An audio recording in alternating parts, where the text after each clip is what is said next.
Hello everybody, it's Boricua Bob and I'm back to share another workflow. If you're all liking the content that I'm making, please don't forget to like, share, and subscribe.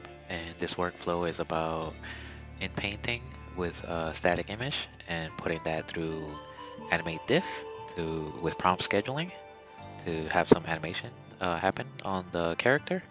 And then I also put it through the advanced upscaling that I shared in the previous workflow. In this setup, it's broken down into sections. The first part is the area where you generate your initial image, and then, I'm using here the Stable Diffusion 1.5 model animatrix. That one gives pretty nice animation results. The second section here is the anim diff group with a bit of prompt scheduling, and I have the animation on the face of the character to just do some blinking. And it's set up with the Inpaint control net. And here you load the image that you generated in the first section. And open the mask editor and then just paint the area that you want to have the animation occur in.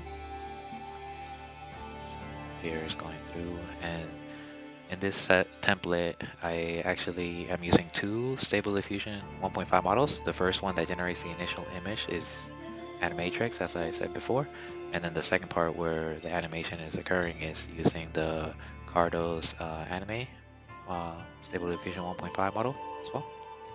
Because that one gives very nice anime style animation results.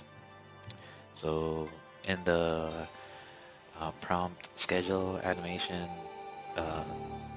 group, the initial image is output or the initial animation is output at 512 by 512, and then after I have that, then you put the images that it output into another folder, which then you load into the um, tile control net upscale section here.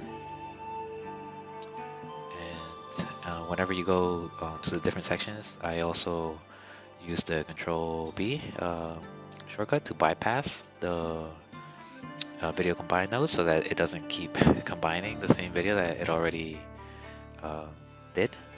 So because that'll start to pile up on your drive. So yeah, here I'm selecting the tile control net model. For the tile pre-process, I found that the value of 2 and 512 gives nice results. Here I'm just copying the name of the folder. I'm usually just saving the folders that I'm going to input into the control net tile upscale section in the same output directory of Comfy UI. And then I just drag the 16, or if you're doing longer animations, you can just drag all your 24, 32, or 48 frames in there. And this part, it actually is going through the process and upscaling each individual frame one at a time, just because that's less VRAM intensive. And then afterwards here in the video combine, you actually are batch or putting together the image as a batch again to generate that upscaled animation at 1K here. So she's just blinking there, and then the last step here is the upscaling with a 4x upscaler using full arty, but you could use the ultra sharp or the anime sharp.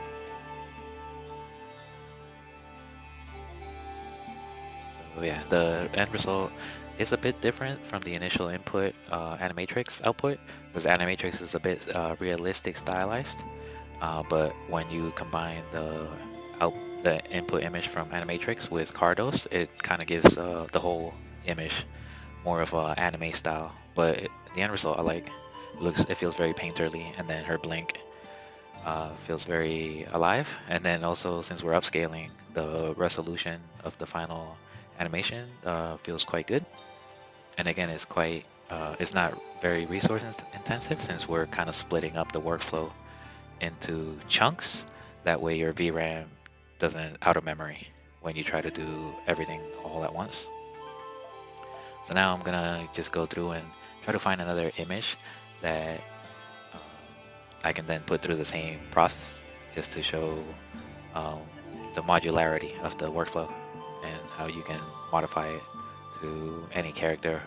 You can even inpaint any other parts of the character. For instance, I've noticed today in the anime diff Discord, there was a new workflow that was shared by Dr. Lieutenant Data, where he was kind of animating one of his characters' hair.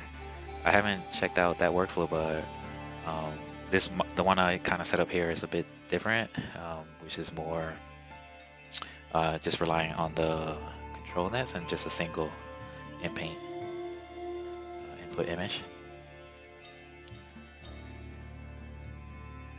So here, yeah, I'm just gonna put the new frame or the 2K frames into a folder just to organize the output folder because it can get very messy quickly.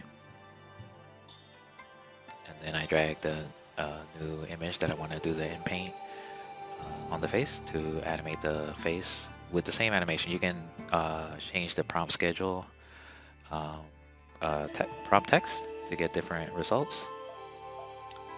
Here, I've also kind of in this area just sped up the video since it's just similar to the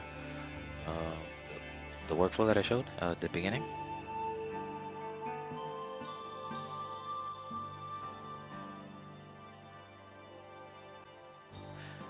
I already did the tile, controlling that tile upscale to 1K, and then here's video combining the 1K output. And now we're gonna go through the second pass of upscaling to 2K with the foolhardy model.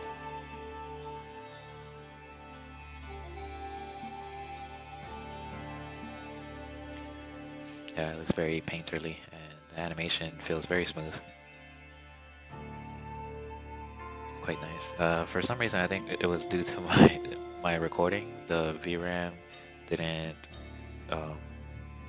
put the interpolation result in the Comfy UI. And now I'm gonna do another pass where I bypass all the the third, fourth, and fifth groups, and the second one as well, because now I'm gonna try to find another image. And this one, I'm actually gonna use the Animatrix model as my control net tile upscaling model. Before the setup is initially using the Cardos model for upscaling. So you can actually combine different Stable Diffusion 1.5 models. And here, what I'm doing before I click on Q prompt, I actually copy the seed just so I don't lose it if I find something that I like. So like the first two, I didn't really like just because, you know, it had the hand in it. But then this one, the third one, is a nice result. So then I'm just gonna do the same process, put that one through the inpaint animation.